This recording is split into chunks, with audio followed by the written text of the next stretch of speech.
Well, hello friends, welcome back to the cabin. What I'm doing is I'm checking these 1x4s that I milled up. Aren't these really nice looking 1x4s? I'm just getting a few of these splinters off of the edge because I'm fixing to burn them and oil these.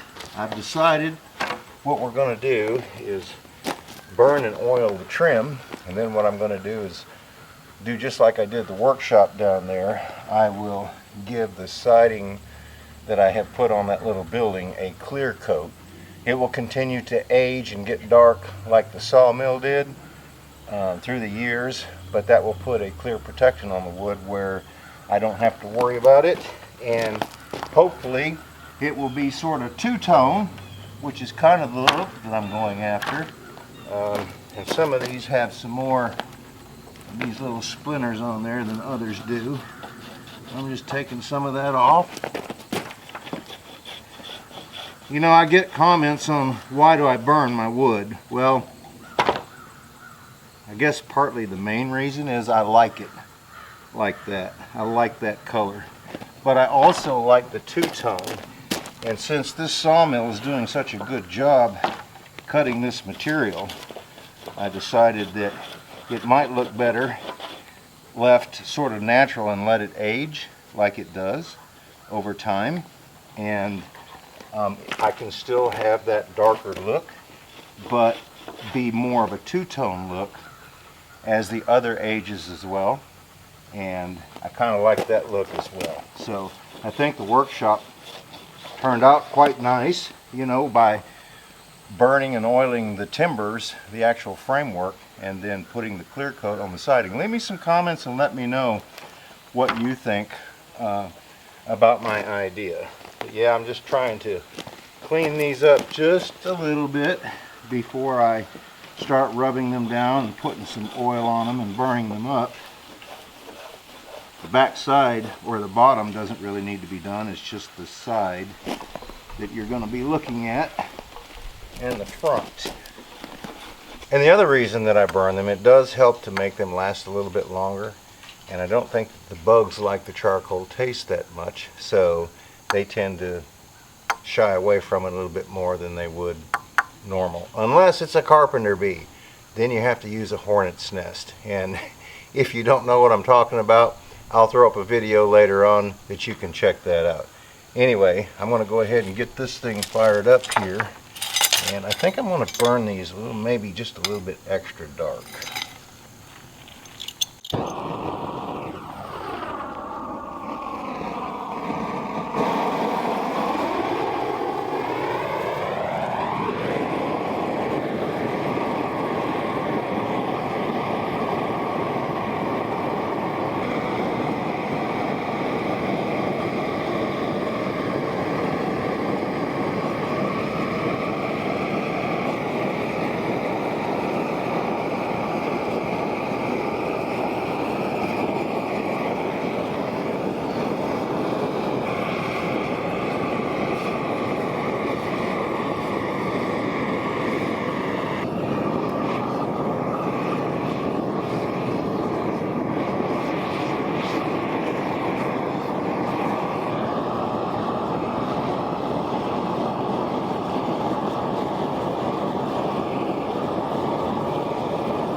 Alright, I've got all of these burned. Now I don't know exactly how many I'm going to need. I cut 16. That's 4 for each side.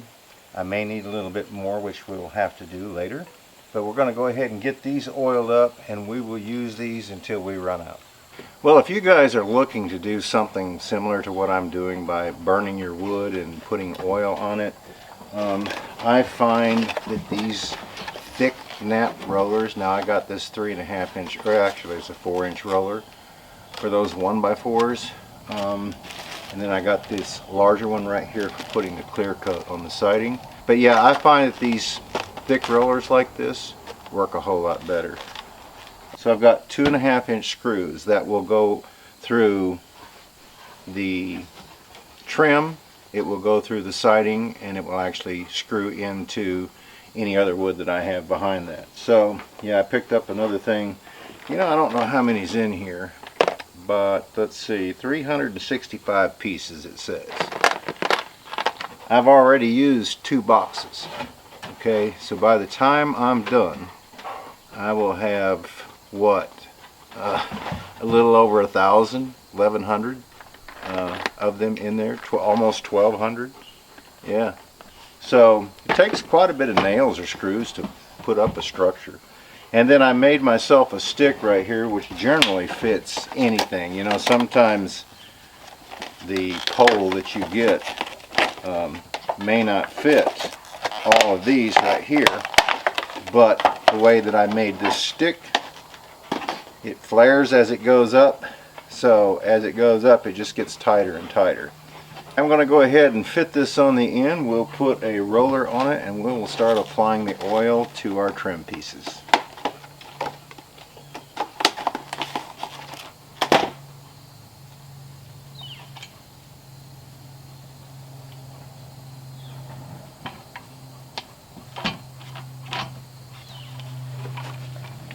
You know, if I'm not mistaken, this oil right here is probably right about a year old, but it still works good.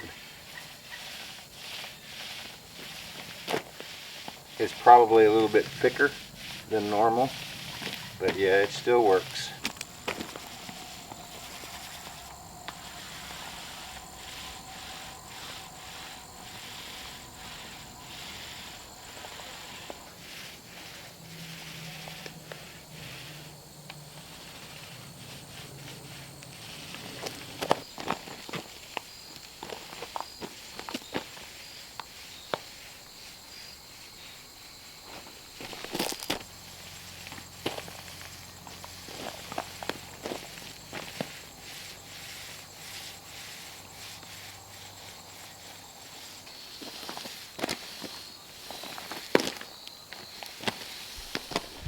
Aren't those some absolutely gorgeous colors behind me?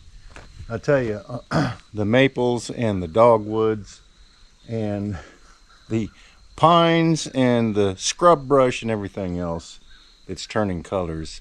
Certainly is beautiful this time of year. Well, they haven't done anything to Jennifer's place recently. I think that they're letting those blocks kind of set and dry before they actually come back. They're going to pump concrete inside the wall all the way around. That will lock all the rebar in together with the blocks that they have laid, and that will reinforce it and make it very strong. Well, if you remember correctly, I did have another log up here that I have recently milled, and I had another large one over here that I milled as well. And those two were large enough to mill up what we have done so far on the little juice shack. So good sized timber can go a long way. Anyway, I'm going to take the dogs down here to the creek before I go back up there and pull out my second batch that's going to have to be burned and oiled.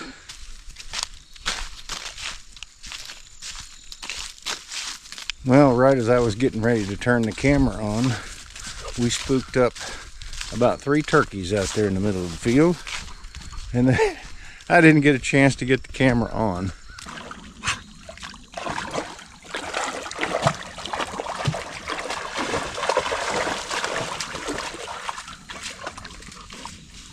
Yeah, the creek's a bit of a mess because of all the rain that we had prior to the hurricane that actually came through Appalachia.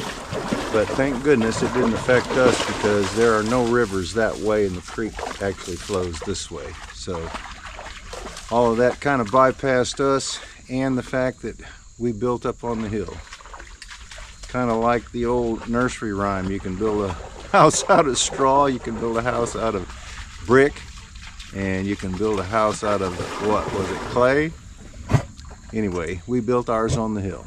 All right, what I'm getting ready to do, like I said, is go up there and pull out my last batch.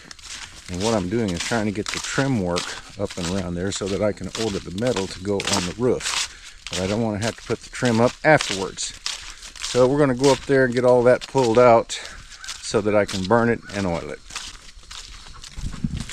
I'd say we're still looking pretty good on the logs, because we've got quite a few outbuildings that we're going to have to build for Jennifer once she gets here. And there's still quite a few more big ones that need to come down, but I'm not going to do it this year. Anyway, that should be enough to finish the root cellar that we're going to need to do, the back porch that we're going to need to do, a small solar kiln that I had in mind doing, and that base camp down there, which I'll get around to it sometime, but you know how things go when you live on a homestead. Priority rules, right? Well, friends, if all my calculations are right, these are the different sizes of trim pieces that I'm going to need to put on the juice shed. So I need to burn and oil these, all except this one. This one's going to get a clear coat because I forgot to put the board on the back side at the very top. But yeah, I think that this is all that I'm going to need. I've decided that I'm going to buy a metal door like the ones I put on the cabin right here to save a lot of time, because I really need to get that thing closed up and get electronic equipment put in there so we can start generating some power. But I think what I'm going to do too is, I told my son, I said, you know, I think I'm going to cut some 1/4 inch veneer and put on the outside of the door on at least the front side and make it look like wood. But I think that it's going to really look cute once it's done. Friends, thanks so much for stopping by. We certainly do appreciate it, and we look forward to seeing you back up here at the cabin again next time.